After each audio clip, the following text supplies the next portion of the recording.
You're listening to Thunderquack Podcast Network.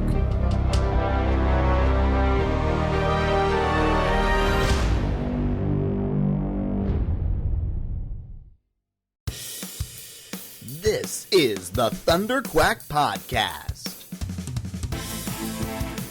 the official podcast of Thunderquack Podcast Network, where anything can happen. So strap yourselves in and hold on to your butts. It's Thunderquack time! Hello and welcome back to the Thunderquack Podcast, the official podcast of thunderquack.com, which you can get early every other Tuesday over at patreon.com/thunderquack, just like our Patreon producers, Brian Murawski and JJ Samuel do. Or you can be lame and wait, get it late on Fridays on podcast services across the galaxy. I am one of your hosts, Michael Cohen. And I am your other host, Amanda Conkin.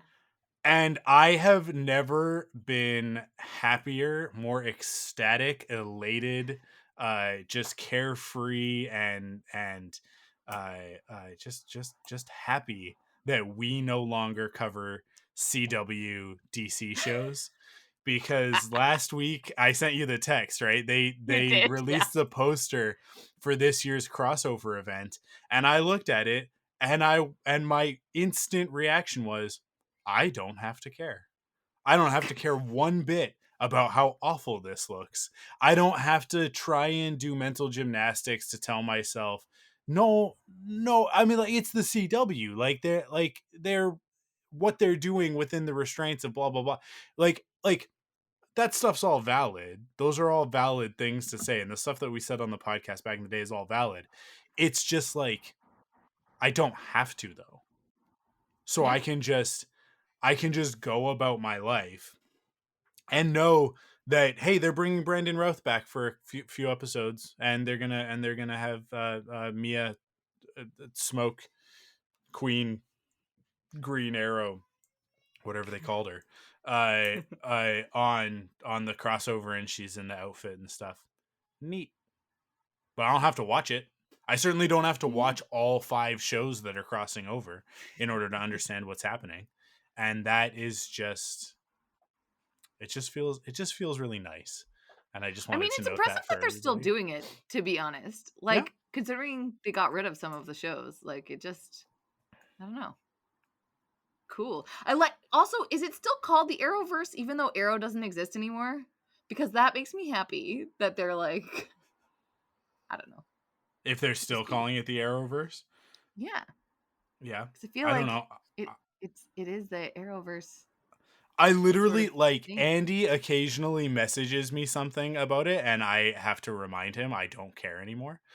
and I think it always kind of takes the wind out of his sails a little bit, and it's like, sorry, man, I just, like, you like I don't know how many times I can tell you I am not watching these shows.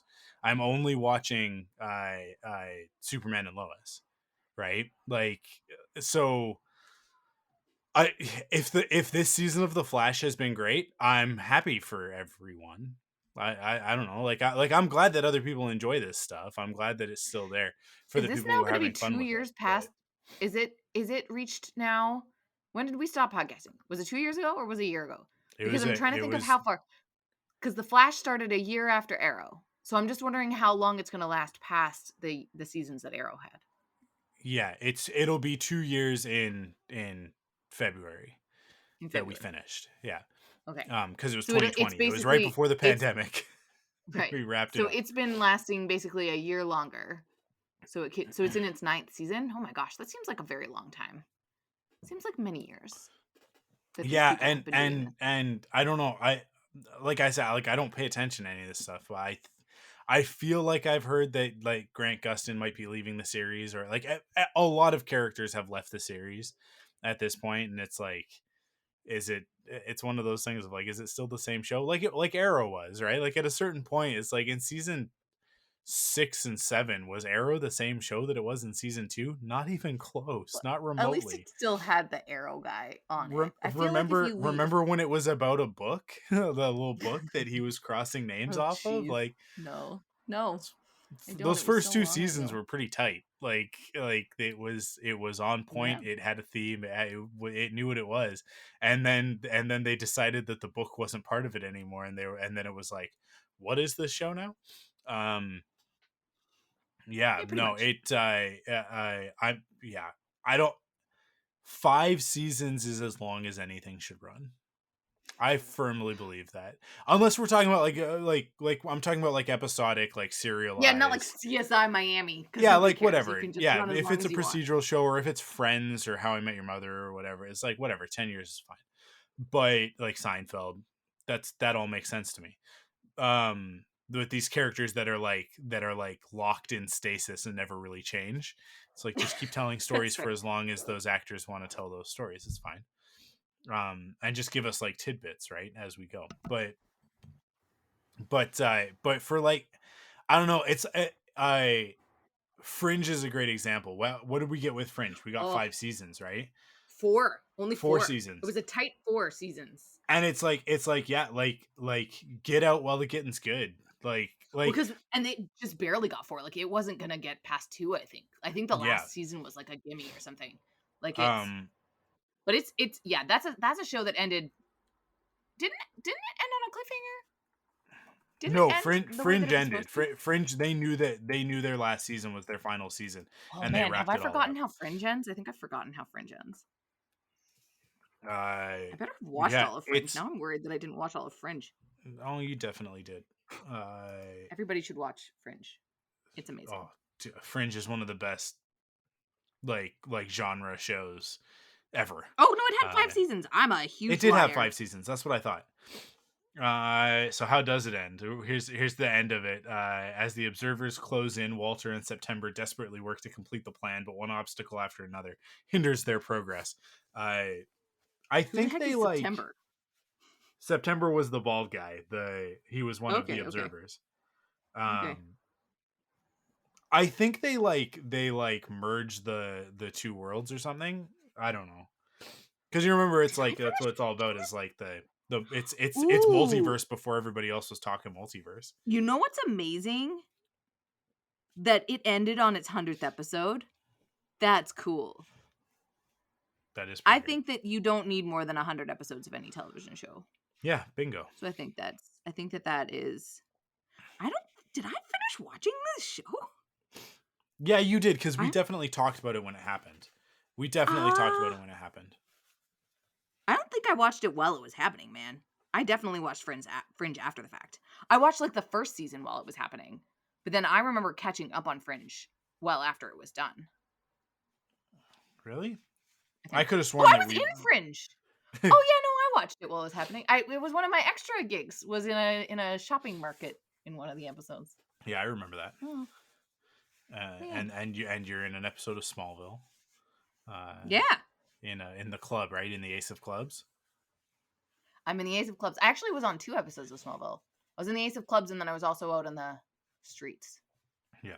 In a blur. You can't see me in that one, but yeah, it's fun. Everybody, man, go back this was to a long time Smallville season. Let me get. Don't tell me, because I want to guess. So I know it's Ace of Clubs. So it's Yes. like I know Justin Hartley is in the. He's in the shot that you're in, right? Yes. So it's season 6. Actually, it's later. Or So is it 7? the episode, I'm pretty sure the episode I'm in is called Echo, and it's the 9th season. Like I'm pretty sure that Oh, wow. I'm pretty sure. So I was in one. The one that I was there the first time I was ever on the set of Small, because I have this marked as one of like the 5 top days ever. When you're like a fan of something and then you like get to I was walking down the streets of Metropolis where like nobody, because I had to go cross from like one studio to another to get crafty or whatever, and you're just walking through the like dead streets of Metropolis, and it was like the coolest thing ever.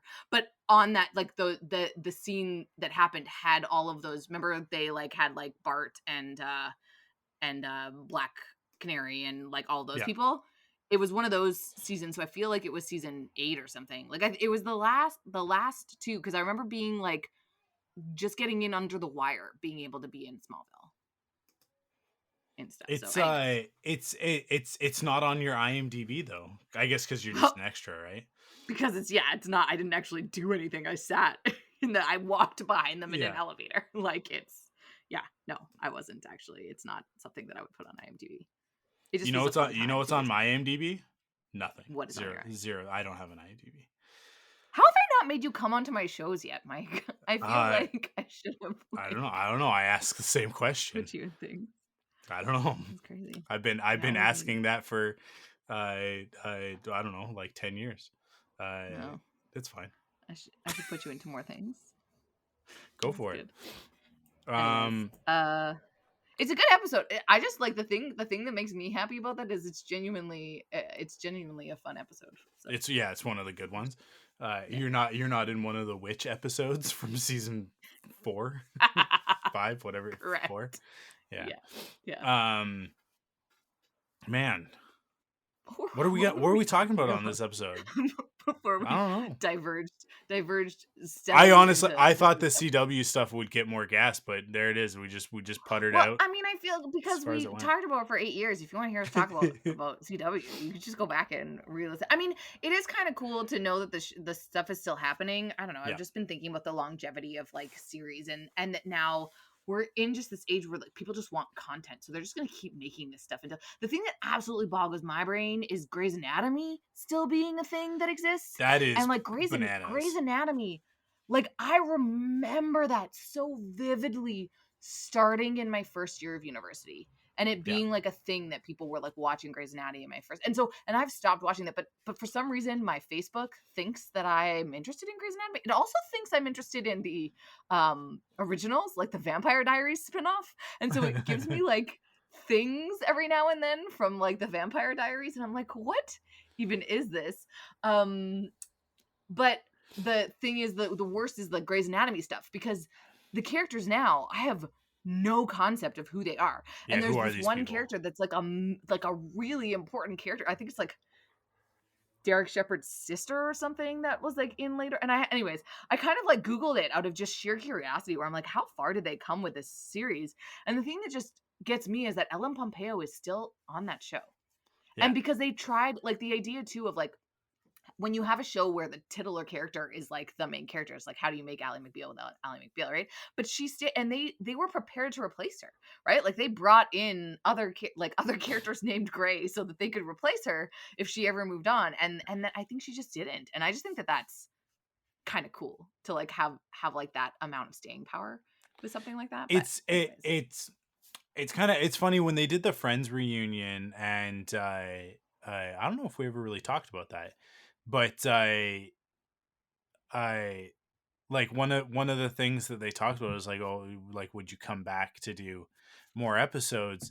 And like they sort of all agreed. It's like, yeah, but like if you did, you'd have to like everybody was like in such a good place at the end of the series. Yeah, you'd like have to just undo it. Yeah, you have to come in and there has to be conflict in order for there to be a TV show. I don't necessarily agree with that, and I also think that conflict can take on different things, but it would be a very different type of show. It wouldn't be more Friends. It would be those characters in a new show. Like if somehow they could wake Matthew Perry up enough to get him to play Chandler again, because the last few things that he did, he was just like standing reading cue cards, and you're like, I guess those jokes are funny. It would be nice if somebody was acting in this. Which I say that with all the love and admiration in the world for Matthew Perry. I think he's a genius comedic actor. But the Odd Couple was not. You phone it in. I don't know. He definitely was just like we're like, I'm just reading the lines. And if I don't know how you really deal with Courtney Cox and the plastic surgery of it all, because you'd have to explain that in the show somehow, or we would just all be watching it going like, that's not her face anymore. It bugs me. But there's gotta be like creative ways to like, if you can think of any. I can't think of anything.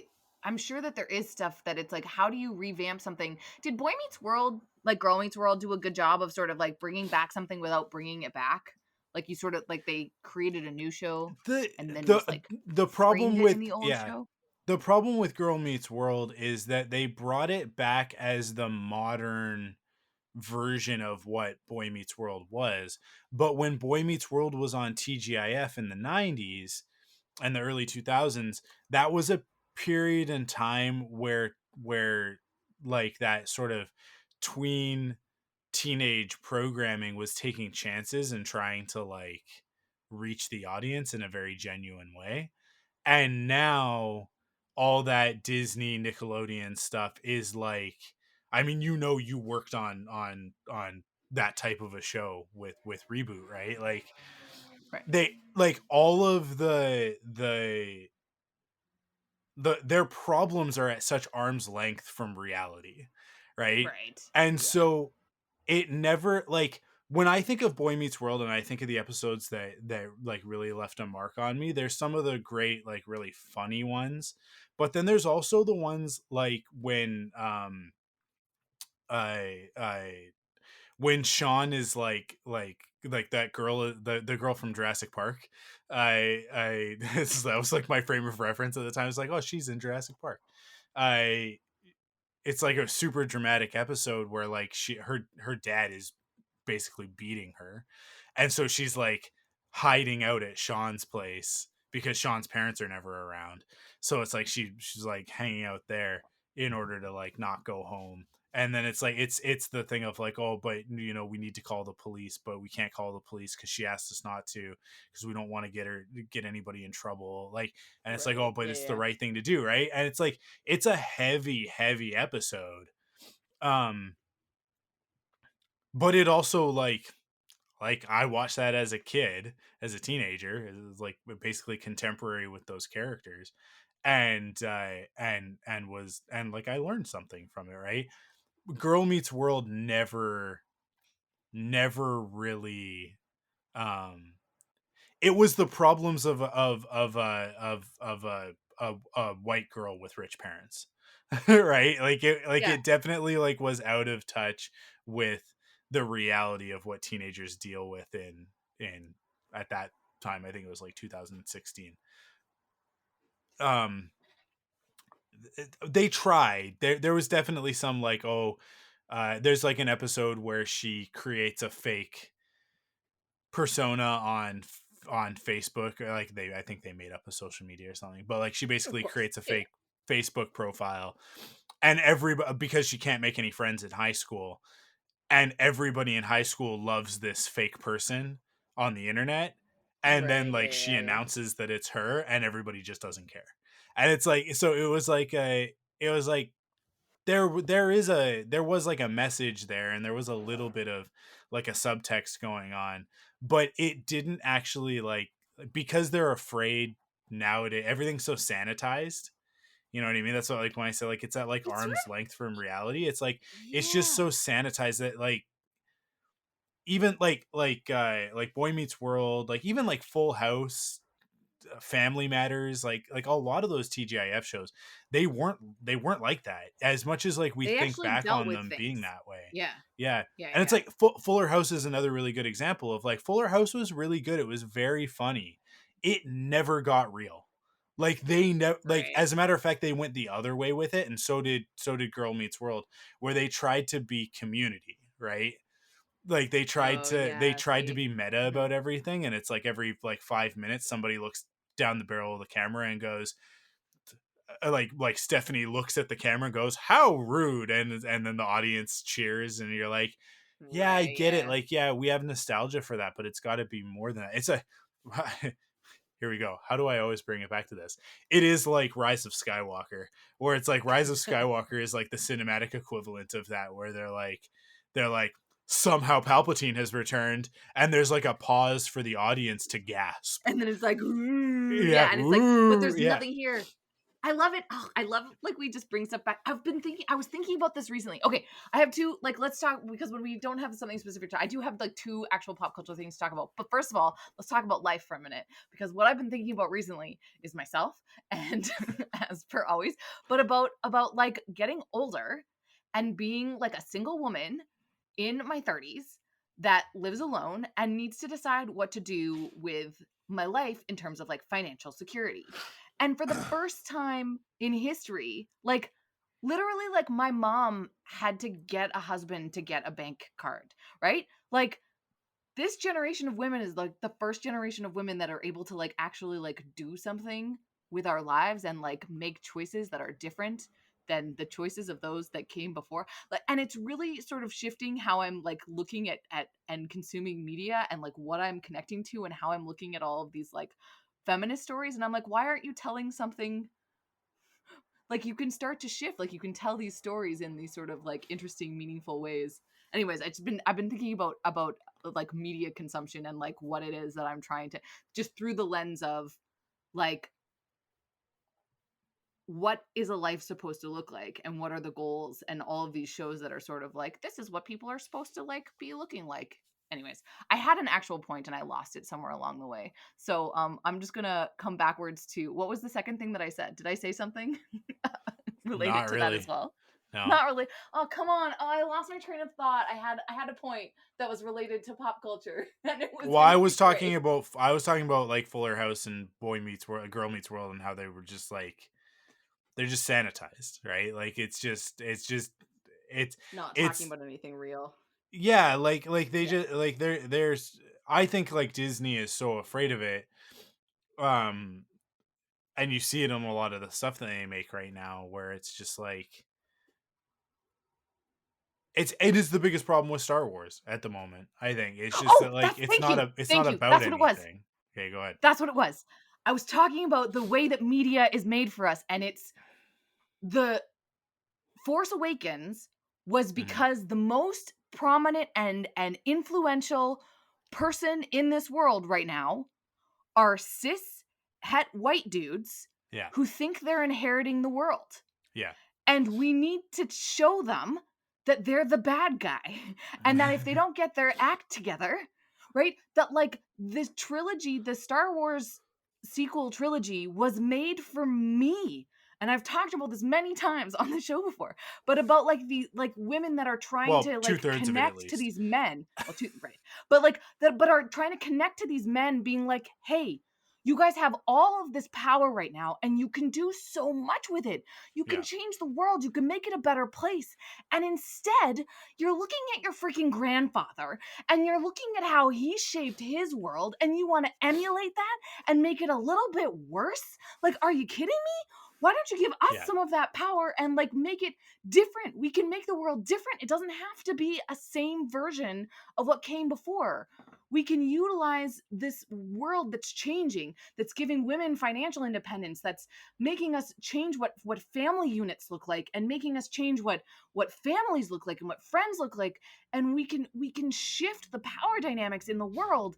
And instead we're worshiping Darth Vader and it's just insane. And I don't know. It's just been thank you for getting me back there because it's always about Star yeah, Wars and it comes back to this idea of when there's so much opportunity in literally the like what is it? Is it that our reality shapes our media or that our media tries to reflect to us our reality? And I think in this instance like there's so much that was so great about The Force Awakens and about The Last Jedi that just absolutely lost the plot point when it came to the rise of Skywalker. And you're like, you undid all of this. And for what? For fan service? Because the guy that was making didn't understand what he was making, and because no. I mean the like, I don't know. It's it crazy. it it happened the way that it happened because you are right about the first two movies, right? Lawrence Kasdan set out this like this reboot of Star Wars that framed the First Order as neo Nazis that are like Yeah. glorifying these horrific things of the past, right? And put Han and Leia's son at the center of that very very purposefully, and and then the Last Jedi turned around and I and like doubled down on it by being like and I mean like there's good and bad in that because it kind of put some of the other characters' stories to the wayside, but Yeah. it like Well, really doubled yes. down on the Rey and Kylo dynamic, and like to hammer home exactly, like I think that Rian Johnson looked at the story in The Force Awakens and went, that's it, that's like that's what this has to be about, is Yeah. about this woman trying to show this man who's grown up with the influences of toxic masculinity, pointing him in this direction that he has to be a certain thing when that's not really who he is. And it's like, by the end of the one thing that Rise of Skywalker manages to get right by accident, and when I say by accident, I what I mean is by virtue of Adam Driver and Daisy Ridley's performances, them understanding their characters enough to pull that through line into that movie, even though it's not on the page, right? Right. Like Yeah. Adam Yeah. Driver and his performance, especially because he has no dialogue the second that he comes back from being Kylo Ren. Like Ben Solo says one word and it's "ow," right? I Oh, that just blows my mind because that section it's is the only section I you have remember from that freaking movie. Like, I you have one of just, the greatest actors of his generation. Like yeah. Oh, yeah. in 20 years we're going to be looking at Adam Driver performances and being like he's just going to be winning Oscars left and right. And it'll be like, hey, you remember when he was in Star Wars? Right? I I and you give him nothing, like you give him no dialogue to work with, you just shove him down a pit for the third act of your movie. So unbelievably, unfathomably stupid. But the Last Jedi came in and was like here's Rey showing him the path forward out of that, and she literally says to him, it's like she's like, we can still save the fleet, like there's still time to tell Yeah. them to Like, we stop can we fire. can reverse this. Yeah. Yeah. Yeah. Yeah, like like you have the ability to stop this, and instead he doubles down on his position and negs her, and like, he because he just doesn't see, at that point in time, he just doesn't see the way out of it. And I would argue that he never actually sees the way out of it. They just wrote a stupid, like MacGuffin-esque like plot device of like, she stabbed him and he came back to who he was. And it's like, I don't understand why that No. worked. I don't, there's no No. like, It's terrible. It's you terrible. didn't It doesn't work. set this up. This wasn't a follow through on something else. There's nothing particularly mythic about it happening I exactly mean, this way. I really hope that that was them trying to. I think that they had something really good. This is the thing that is the most tragic part. Well, there's I take that back. There's a lot of very tragic things about Carrie Fisher passing. But I think one of the consequences that was Yeah. rippled through Rise of Skywalker is that they were going to focus on her relationship to her son, Yeah. and how she could, and how that, like, motherly, like, affection and love could influence his choices. Yeah. I would have been so interested to explore that, because it was, well, wasn't it well known that, like, the first movie was Han, and the second was Luke, and the third one should have been Leia. And so, like, Yeah. it's just such a like, an opportunity was missed there that I think did undercut, because then they tried to fill the holes with, well, what can we use instead of love? Swords. Like, I don't know. Like, it just didn't quite work, because you Yeah. you missed the opportunity to close that narrative, and so they did the best that they could. But it is, I will forever, one day, my hope and dream is to one day actually see the script that was supposed to happen. Like, what was the movie supposed to be? And that's Oh, what they did. but the problem with that is that doesn't exist. That doesn't exist Well, because Colin Trevorrow was making a completely different movie, which you can go read. Duel of the Fates is out there on the internet. You can find the script for Duel of the Fates that he leaked. Right? He very okay. oh, I don't know how that happened, and it's like, it happened because you got fired. Right? Like after everybody, what happened is everybody came out of Rise of Skywalker and went, what the hell? And him and his writer, like, they leaked the script so that everybody could see what Duel of the Fates would have been. And I think in his like somewhat diluted attempt of like, see, mine would have been better. And it's like, no, it Right. wouldn't. It just would have been a different pile of trash. Because it's not a good movie. Duel of the Fates. That said, what's on the page and what ends up on the screen are often different things, right? And you Yeah, find yeah. you find better solutions in the process of making the movie, and once the actors get involved, and like it evolves. But I believe that one of the, knowing what happens in Duel of the Fates, I believe that one of the reasons why he was removed from the project is exactly what you said. It's like it was supposed to be Luke, Han, Luke, and then ending with Leia as like the like the legacy of those original three characters. And Duel of the Fates has like none of that in it. Like Leia isn't an important character in that story. Oh well, Um, that's a bummer. and so I think that's one of the reasons why he was removed from it. Of it was like this was not the assignment, guy. Like Oh, this sounds terrible. At the same time, Luke's Force Ghost is training Rey, who now wields a double-bladed lightsaber, and haunting Kylo Ren, asking him to redeem himself. Wow, yeah, this maybe I darn it. yeah. Where's the movie that I wanted it to be? Okay, fine. So J.J. Abrams came back and somehow, for some reason,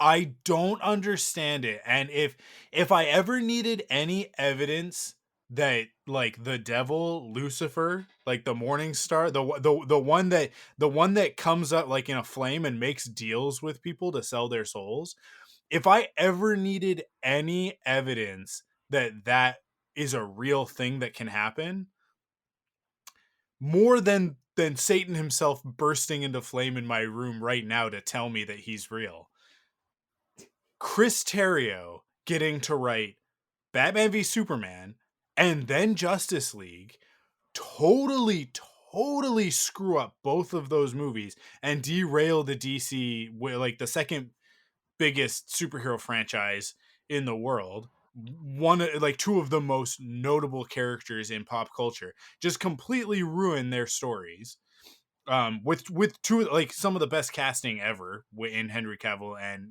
Ben Affleck as those characters. Just totally whiff the ball on that one. Two times. And somehow, for some reason, JJ Abrams looks over and goes, "I'll take that mediocre white guy to finish the 42-year saga of Star Wars, to bring the Skywalker saga to a close. That's the guy. That's the guy."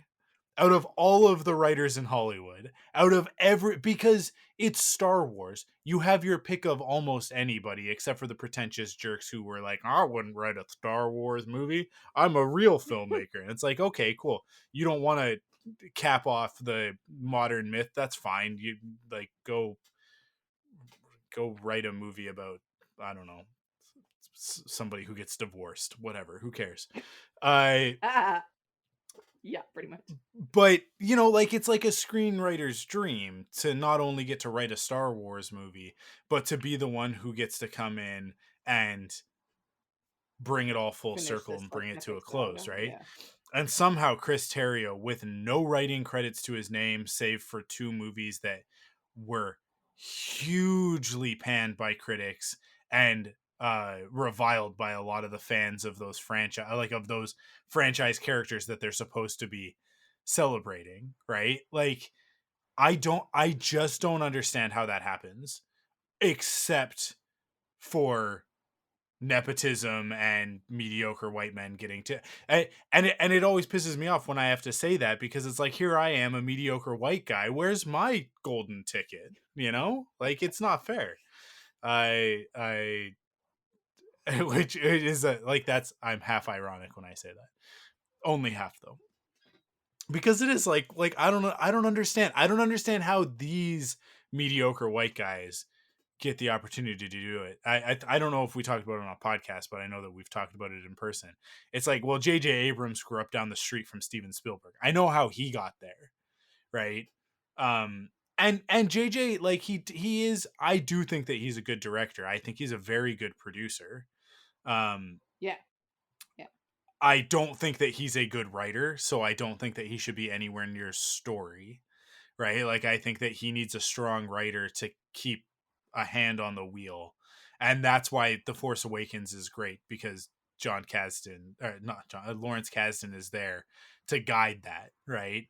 And I honestly think like The Force Awakens is one of his best movies.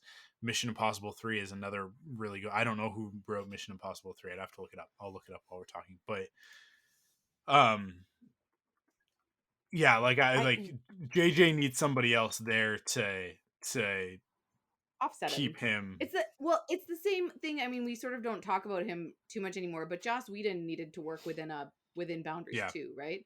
Like there's some people that are creators, like we talk about this too, like George Lucas worked really well when he had restrictions, right? And there's some creators that you just need to like put them in Yeah. boxes and then be like work within this, and then you'll I'd have fun and This create is something. amazing. Alex Kurtzman and Roberto Orsi wrote a Mission Impossible 3, which like Kurtzman and Orsi, like you're talking, like they wrote the Transformers movies, Nice. but they also wrote the Star Trek reboot. So, um, yeah, for a minute there, Did Chris Terrio win an Oscar for writing Argo? Is that why? Argo's like the only movie that he wrote. yes, that is, I don't know. and he came out of nowhere with Argo, and the reality of that is that Ben Affleck directing Argo, like, changed a lot of the movie as they were making it. So the screenplay is not what's on the screen, right? Like that's Ben Affleck. Like Ben Affleck is the one who you know what? You just put the puzzle pieces together for me, and I can't believe all of the times that I've talked about it and gone like, I don't understand how the guy who wrote Argo is the guy who wrote Batman v Superman.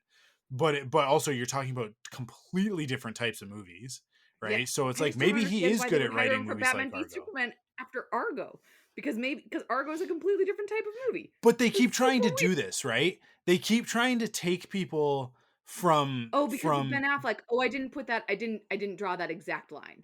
It's the yeah, Ben Affleck line between Argo and that Batman must be Ben v Affleck was Superman. cast as Batman, and that And then he's must like, be how and Chris because he Terrio. works well, because he probably can work really well with Chris Terrio's Yeah, material to make it his own.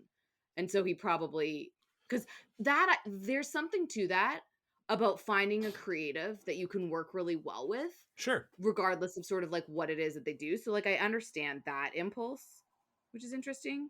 Yeah, Interesting. Look at I this. don't Look at know. us discovering different things. I don't know. But anyways, we're very upset because nepotism doesn't work in our favor. And so we Yeah, are sad I'm when mad at it's my parents for being who they are because they don't have the ability to just give me what I want. You know what I mean? I ugh, it just I I'm always really sad that my parents 15 years ago when I moved out here were like, we won't invest in property in Vancouver because we don't want you to feel like you're stuck there. I'm like, oh man, you should have just done that. It would have been so good. yeah, jeez. Ah, devastating. Devastating.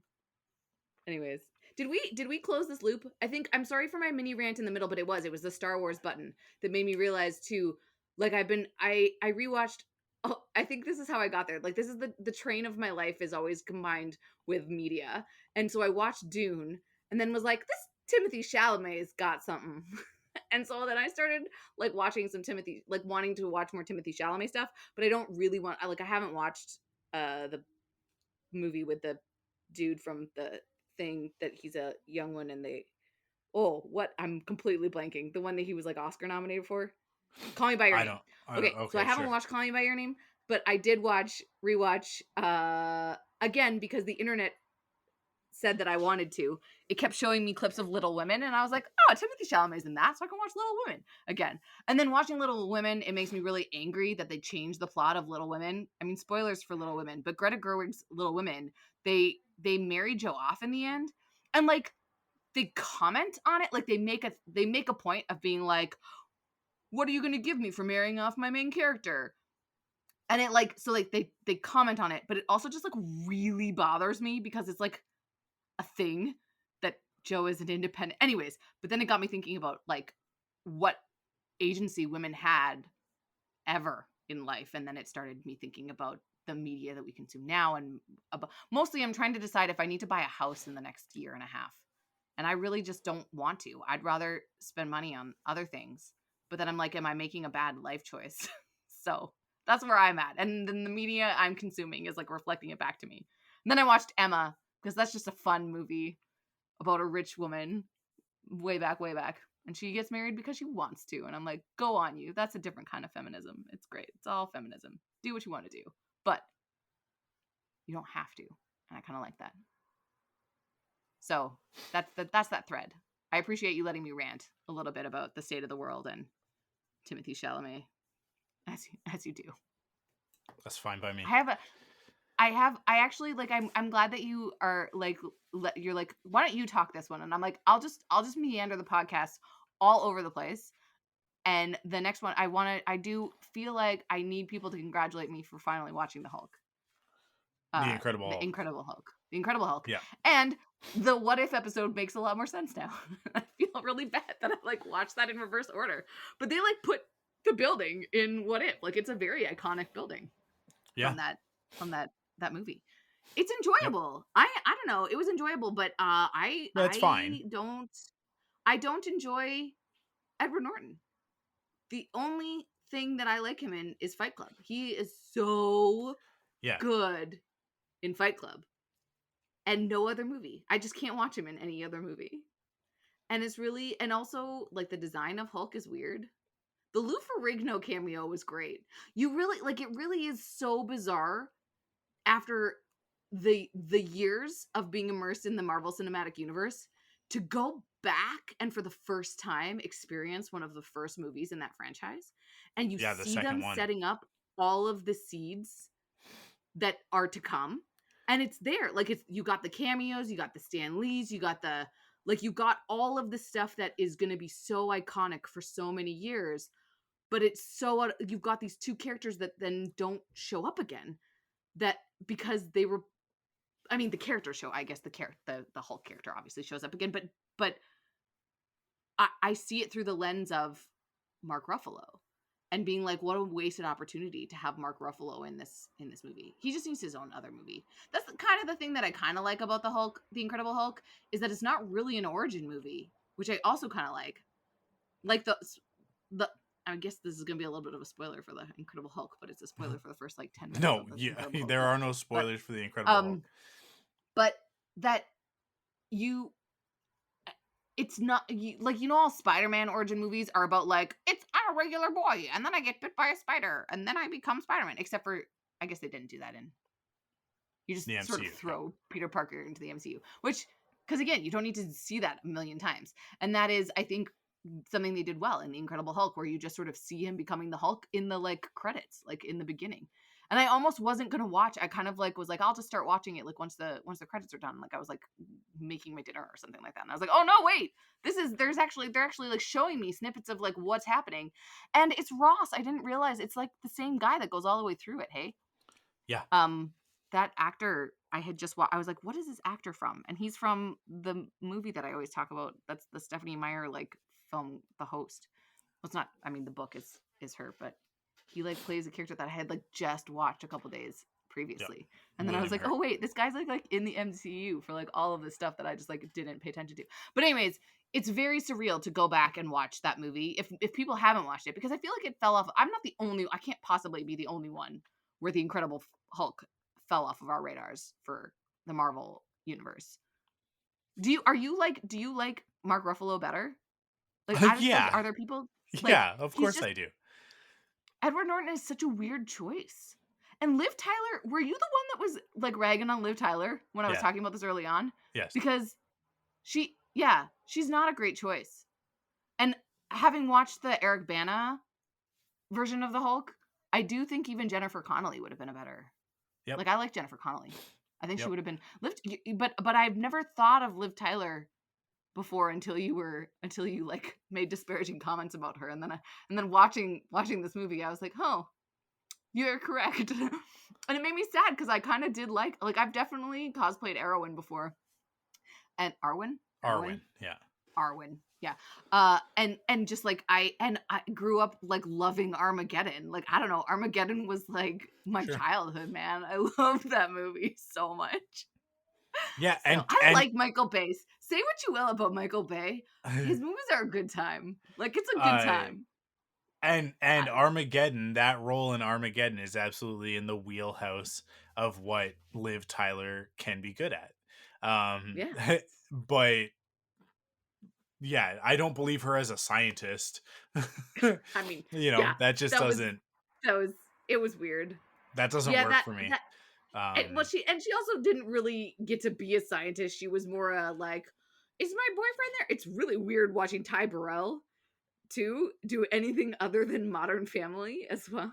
And Yeah. because I saw his name come up in the credits, and I'm like, Ty Burrell, who's he's gonna be? Yeah. But I do like the his the thing that he did really well was that you get Ross's character. I think that the takeaway that I have from the Incredible Hulk is recognizing the like severity of that character and how Mhm. consistent he is throughout everything, and that in the playing off of Betty, even though she has disappeared from the MCU, like she's not one of the characters that comes in, you get the establishing early on in how she relates to him and how people around her, so like her partner or whatever at the time, like Ty Burrell at the time, is sort of interacting with him, being like, I understand why she doesn't like talk about you, or why she isn't. And you get that sort of like he is this. It's the General Lane thing too, right? Like I just Yeah.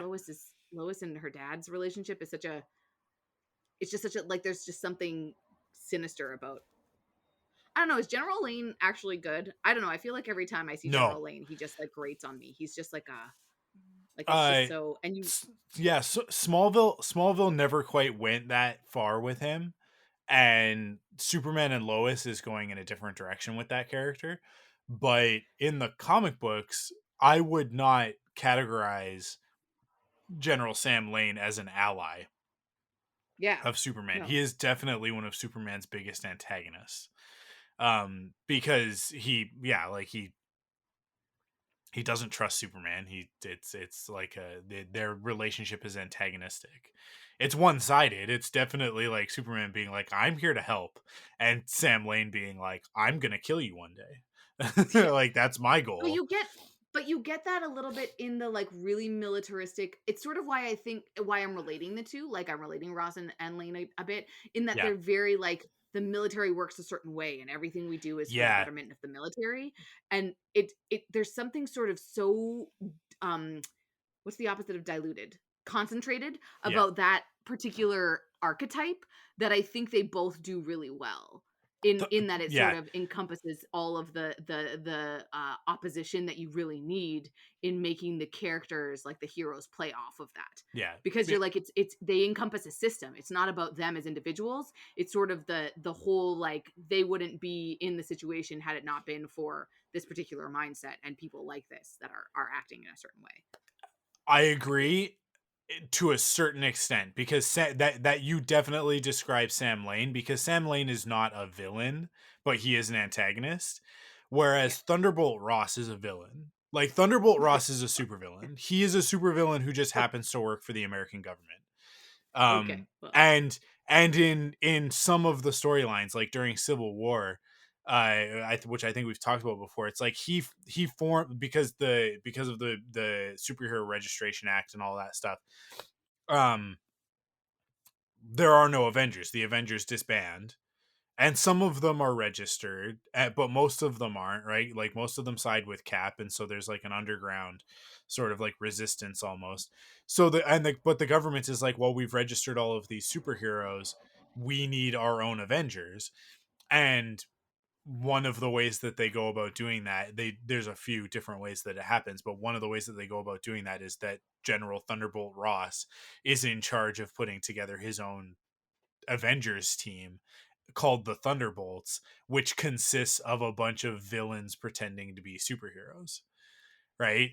And it's like a Suicide Squad type thing, and and Norman Osborn is at the front of it as Iron Patriot, right? Like with the Iron Man armor that he basically takes once Tony hands it over, right? Like because when that happens and Tony signs on with the Superhero Registration Act, it's like, well, all of your technology is now like the US government has access to it. So Norman Osborn finally he's like, "Oh, I've got access to Tony Stark's schematics. I'm going to make my own Iron Man armor," and creates the Iron Patriot. Um which was all like, I mean, like we're talking, this is, we have to put it into historical context just like any literature, right? And look at it, and it's like we're talking about like, oh man, I guess that's like that's Obama era, but it's like we still feel the grip of Bush and 9/11 and all of that stuff. So it's like, oh, just it's War Machine, right? And that's why they in the MCU they sort of reinterpreted it as like, oh, we're gonna give War Machine a new like a PR makeover. War Machine's too that's too aggressive. That's too military. We're gonna call him Iron Patriot. It's this. They did the same thing in that where it was like, oh, you know, like we're gonna create our War Machine, but we're gonna give it this name and paint him in the American flag like Captain America because Captain America's gone right now. Like, and Ross is behind a lot of that, and it's like it's no different than Waller, right? Like Amanda Waller in the DC universe is a villain. She and again, she's a villain who just happens to work for the American government. But she is absolutely a supervillain. Like nobody's ever like when Superman has to like swallow his pride and work with Amanda Waller, it's not like he's never like you know, like we disagree on a lot of things, but we're gonna work together for the greater good. It's not like that, which is what he would do if he has to work with Sam Lane or something, right? It's like I know that we don't see eye to Right, eye, yeah, but yeah. I'm glad that we can occasionally work towards the same ends, right? You understand that we both want peace, right? It's not that dynamic. When Superman has to work with Amanda Waller, it's like he's like gritting through his teeth and he's like, if I could remove you, I would, but I can't because of what I stand for. Therefore, I am forced to work with you under these circumstances, but I want you to know I don't like it. And if my morals were different, I'd burn you to a crisp with my heat vision right here and now. Right? Like it's that dynamic. That's who Thunderbolt Ross is in the Marvel comics. So anytime a superhero has to work with Thunderbolt Ross, in particular if they're friends with Bruce Banner and know what kind of a man he is, because Ross like, and you get a little bit of it in the Incredible Hulk, and we haven't really ever gotten to see it again. But Ross, like, he doesn't want to protect the world from the Hulk. He wants to kill Bruce Banner, right? I Like thought that's he wants the Hulk as a weapon.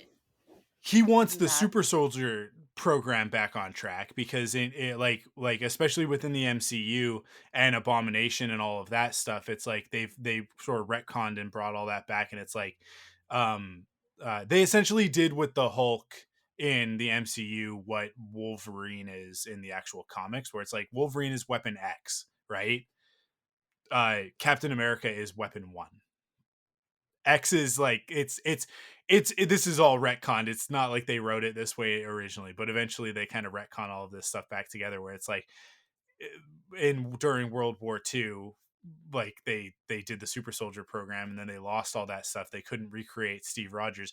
They tried over and over and over again, and Wolverine, the adamantium claws on Wolverine, like that's the 10th attempt at creating a super soldier that the government can control, but it didn't work because it was Wolverine, because it was Logan, right? So, but they sort of used that idea with um with the Hulk, that the reason why Ross acts that way of like the Hulk belongs to the US government is because, and this is all sort of like in the backstory and it's not really in the movie, but it's the idea that Bruce was not supposed to use the gamma thing on himself.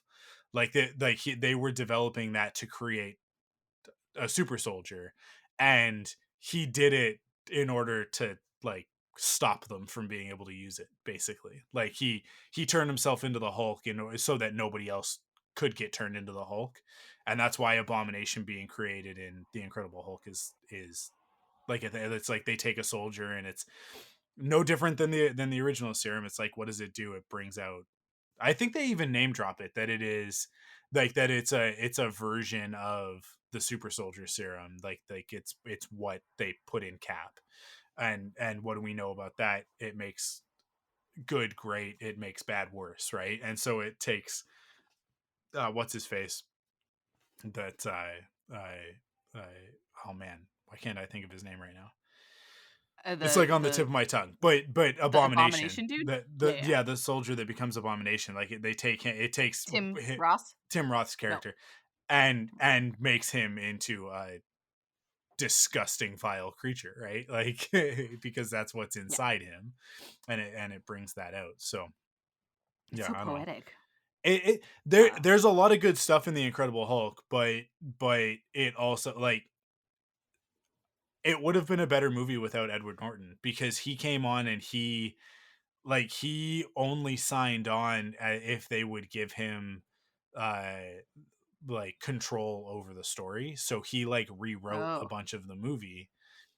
Oh. And it's kind of what I was saying before, like they keep like with all of this the blockbuster stuff, and it's one of the places where I think Star Wars has failed the most since Disney bought them, is they try and bring in, and it's, for those who are going to listen to the uncut version, we talk a little bit about Eternals, actually quite a bit about Eternals, but it's the same idea there of bringing in Chloe Zhao to direct Eternals, where it's like Academy Award winner now, right? Not at the time that she directed, like started directing it, but now Academy Award winner, and like sort of knowing that was her trajectory, the types of movies that she makes.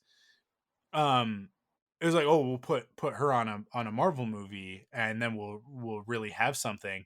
And then what do you end up with? You end up with a very long, slow, kind of boring Marvel movie, because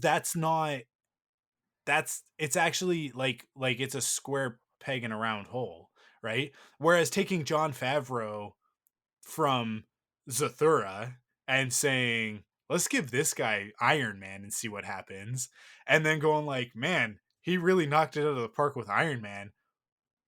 I wonder if he would do something cool with Star Wars, put him over in Star Wars. And it's like, yeah, because he's the right kind of, like, he has the right kind of mind, the right kind of brain to put together, let's bang some action figures together, right? Because that's what I love it. I love it. Yep. but at the same time, I mean, like when I pick out Zathura for a very specific reason. Like, Zathura is absolutely like, let's play with our toys, but it's also, let's tell a meaningful story about characters.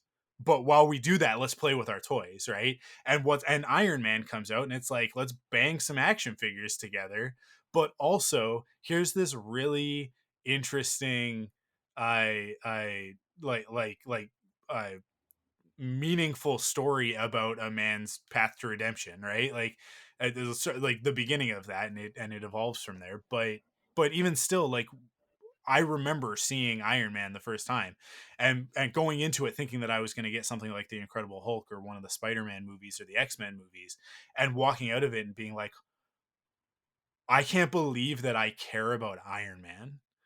Like, I can't, like, I actually like Iron Man now. Like, I did not care about Iron Man when I walked into that movie theater, and I walked out a fan of that character, going like, I need more of that immediately, and that Avengers Initiative thing. And then I remember talking to you about it and being like, I need to see that movie again. And I think you'd already seen it as well, right? And we went and saw it for the second time together, and we You have a dragged way better Crystal memory about along. this stuff than I. I'm pretty sure that you'd already seen it, Probably. and we were talking, and it was like, can you believe this Iron Man movie? It's so good. And I think Crystal said something about like, really, is it? And I think she said to you, is like, would I like it? And you were like, oh yes. um and we like didn't have plans to go see it, and I think we just like kind of picked up and went to the movie theater and watched it again. And then obviously, like with the Mandalorian, like John Favreau has again, like, sort of like repeated the same thing of like, hey, like this is your Boba Fett action figure, let's paint it silver, and give him a Yoda, and we're off to the races, right? Like, let's figure it out. Yep. And just like the thing about the Mandalorian, especially season 1, season 2 is a little bit rocky because they started using it to spin off shows and stuff. But it's I have faith it'll get back to it. Like, they kind of sidetracked it in season 2 to bring in Ahsoka and bring in Boba and like set up all of these other characters so that they could tell a bigger story. once season 1 was so successful. So I think season 3 will come back and it'll be more focused and it'll get back to it. But season 1, like the reason why season 1 of The Mandalorian is so good is not because Din looks awesome in the silver Mandalorian armor. It's not because Baby Yoda is adorable. It's because it's actually like it's about something. The characters have arcs. There's a deeper meaning to why we're telling this story about these characters. Star Wars is getting a little bit long in the tooth with the whole reluctant father figure storyline. So it's like if you're into the expanded universe stuff, it's like every 5 minutes they come up with another guy who's got to take a kid on a journey, and he's going to learn to be a more well-rounded person in the process. I feel like this is like taking what we were just talking about in the like, how do you make the men like part of a female story, Mhm.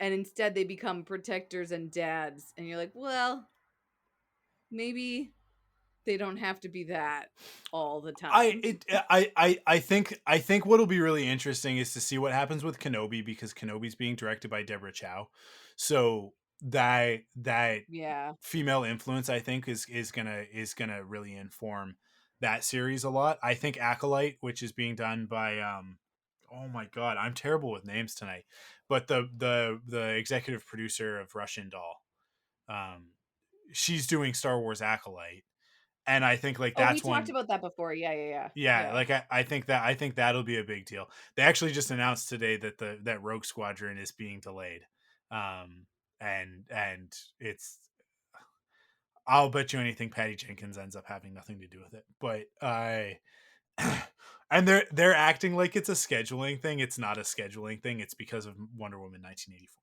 That's what it is. It just took them a while to figure out how to get out of that contract or negotiate out of that contract.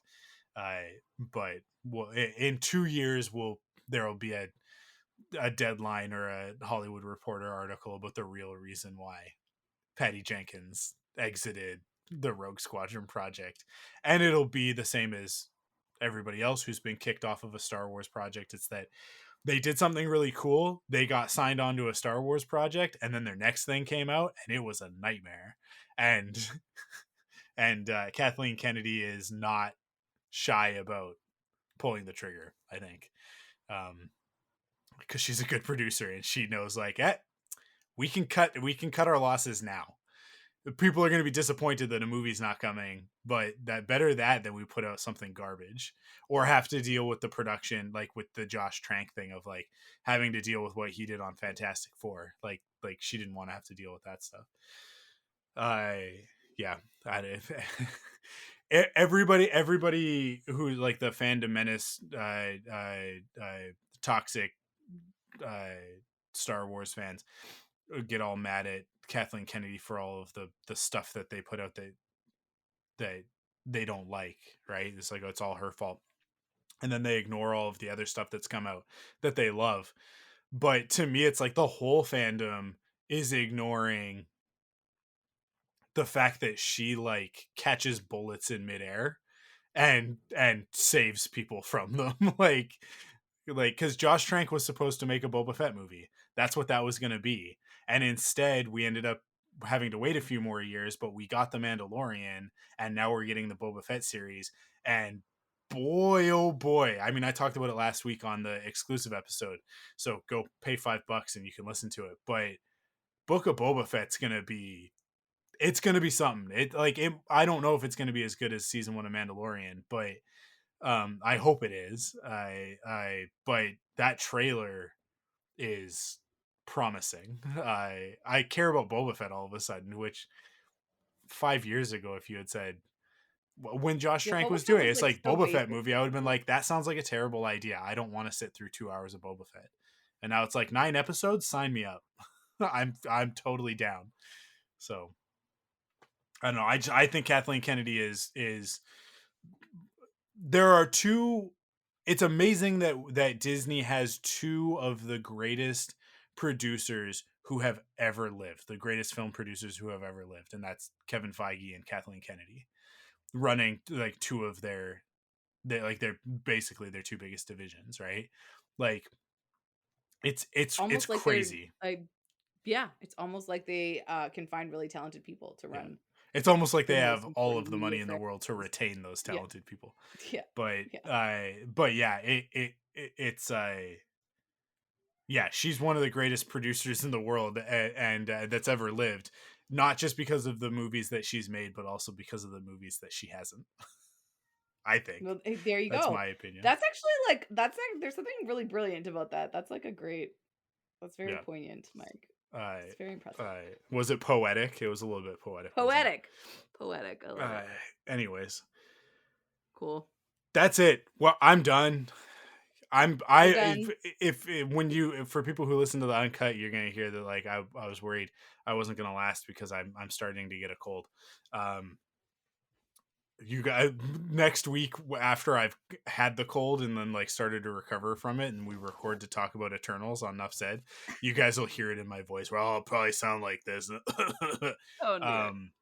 But fair warning, you guys have been warned ahead Yikes. of time. I apologize if you've heard me sniffling or pulling tissues out of the box tonight. I did my best to try and keep it away from the mic. I think you did well. I hope that it was okay. I tried to rant about things that were on topic. Oh, in case anybody was wondering, my second pop culture thing, which we don't have to talk about, but was that I started liking Jackie and Hyde from that 70s show because I was watching shipper videos, and I never finished watching that 70s show. Like I got to like episode or to like season 5, like right before that stuff happened. Anyways, I love the internet so much because I then watched that 70s show, but only through clips of Jackie and Hyde that somebody had created a playlist for on YouTube, and it was great because I didn't need to watch that 70s show. Nobody needs to watch that. Anyways, talking about shows that lasted too long, that one didn't need an 8th season, so I will not watch the 8th season of that 70s show because spoilers for that 70s show. But Jackie and Hyde break up and do not end up together, and that makes me sad. I didn't know that, but I did Google it. This was like one of the nice things about like liking things after the fact is that you can like go in with your eyes open. You're like, do these people end up together? Okay, fine. I'll just enjoy it for what it is. But that was unexpected. It was unexpected. The internet sometimes gives me things that I never asked for. Why did I don't know. Again, I was listening. I was watching like, you know when you like, I don't know. Like if you're ever on YouTube listening to like watching like shipper videos, but I was watching a couple through the Taylor Swift song Paper Rings, which then does like a lot of like friend pairings, and there's a really good Jake and Amy video from like Brooklyn Nine-Nine. Anyways, there was a Jackie and Hyde video, and I'm like, Jackie and Hyde end up together? And it was a really cute video, and so I went down that rabbit hole. I just like unexpected pop culture. They also gave me a video for somebody named Kai from the Vampire Diaries, who seems pretty evil because I watched the video and I was like, this is a bad dude. Spoilers, I guess, for the Vampire Diaries as well. But I didn't finish watching that either. So that's it. Those are all my pop culture. I talked about pop culture, the things that I had topics that I brought to this conversation, and I have completed them now. Good job. And that is, thanks for listening. Everybody. Be really proud of Amanda. I awesome. like the validation, so thank you. We did it. Congratulations, everybody. Another episode. Good job. Thank you for listening. And I don't know. I guess we'll be back in a couple weeks. We'll be back next week to talk about the Eternals on Enough Said with Curtis. But and I have things to say. I have lots of stuff to say about the Eternals. So, and I know you do too. So, I have things to say. It's good. And happy Remembrance Day, or I guess if you're in the States, Veterans Day this week. Yeah. Where we in Canada have the day off to remember and to reflect. Oh, that's convenient. That's good. I can be sick. Yeah. I won't be missing out on work time. There you go. Oh man, capitalism sucks. There's no time. That's it. We're done. We're good. Thank you for listening. See you on the next one. Now you say your outro. Stay safe, everybody. Wash your hands and be kind to one another.